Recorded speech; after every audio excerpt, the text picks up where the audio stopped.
Welcome back, Park City, to the Mountain Morning Show. We're talking with In Magazine. Of course, you know they come on every Friday to kind of give us a look at what's going on. And we have Ryan Painter with us. Now, Ryan, you're a writer. You do a lot of the film, you said, with it, the film reviews, right? All that kind of stuff? Yeah, I get to go see most of the new films that are coming out that they screen for us. And I also get to play a lot of video games. So Jeff, do you like video games?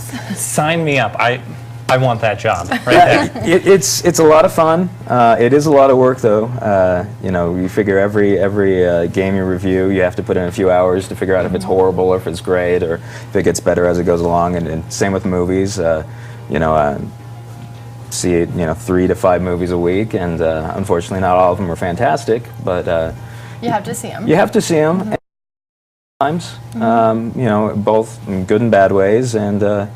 You know, I think for me, I primarily go in with the hope that something's going to be good. I know there's a lot of people who review things who kind of want to write that bad review, right. And I don't think that's serving the audience that well. And I also try to consider the fact that there's a lot of people who work on these films, that this is their biggest break, this is their biggest thing, and so a lot of their heart and soul goes into it.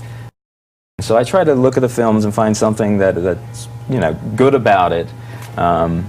But unfortunately, ultimately, you have to give it a star rating, right. Which is very difficult because generally you're only seeing the film once, and so sometimes you'll miss a little bit, and it might change over time. You might think, well, I was a little too harsh on that, or I was a little too nice. But so, what's one of your favorites the last week or so? My favorites in they did a screening for us of a film called Lakeview Terrace, which is coming out in. Yeah, I've seen it. Yes, and I definitely want your job. No, it was this, and it's the sort of film that it could have gone either way. It's got Samuel L. Jackson in it, and just a really quite nice role for him. It's kind of a change. We're used to really rooting for him, and he's not so easy to root for in this film. Really? But yeah, it's probably the best thing I've seen in a while. Obviously, I as well like The Dark Knight quite a bit, but that kind of feeds into my whole geek. What's amazing about The Dark Knight is it has appealed to so many different people. Right. It is an extremely dark film.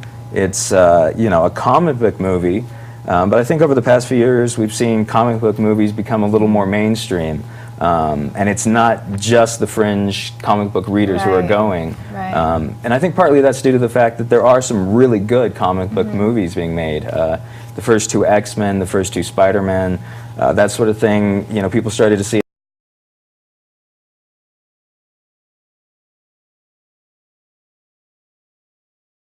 I think everyone's been shocked by how well it's done, but I think if you look at how everything was building up and what it was up against that was coming out this year, I think you could have maybe predicted good success, maybe not what it's done. I mean, now second highest grossing film of all time to Titanic, which is pretty crazy, but So what are your thoughts on the Avengers?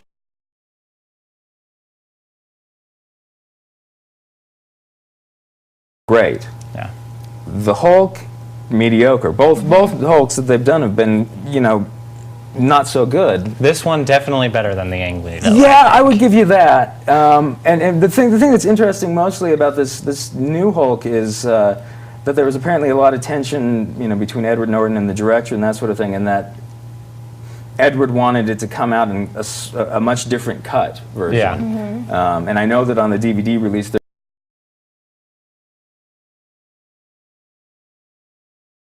And so it's going to be interesting to see what was there and what could have been there. And it might be that we're living in an age where Edward Norton gets to sit down and do his own cut of the film. I mean, it's not that difficult now with the way that they've done DVD and that sort of thing, and they're constantly reissuing DVDs with different cuts anyway. Exactly. That I would be intrigued to see.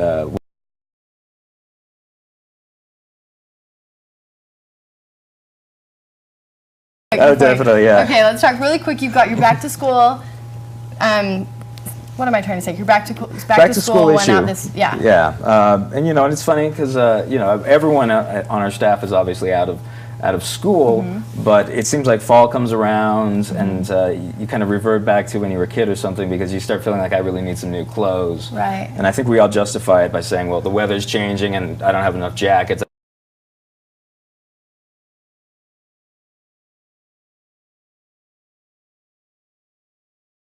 Around us, so we basically went out and said, hey, we've got a couple models, throw some clothes on them, we'll take some pictures and you know, give everyone an idea of kind of what the fashions this year are looking like. You know, and I'll be honest, I'm not the most fashionable of people. I kind of go in and out of fashion. Yeah, we all do. You know, but you know, I kind of like what's coming up. Where it looks a little more European right now.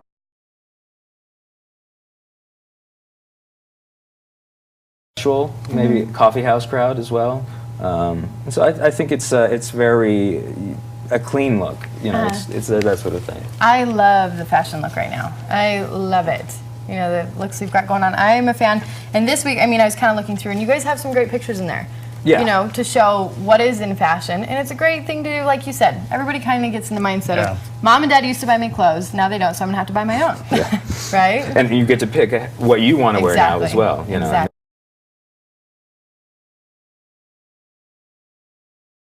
Realm of things down in the valley, kind of all over. You can pick a magazine up. I see it all over. I mean, you can always pick up a copy. So, Ryan, thanks for coming in. Well, thank you for having me. You guys are going to go talk movies, but you got to stick around because we've got more kind of just after this.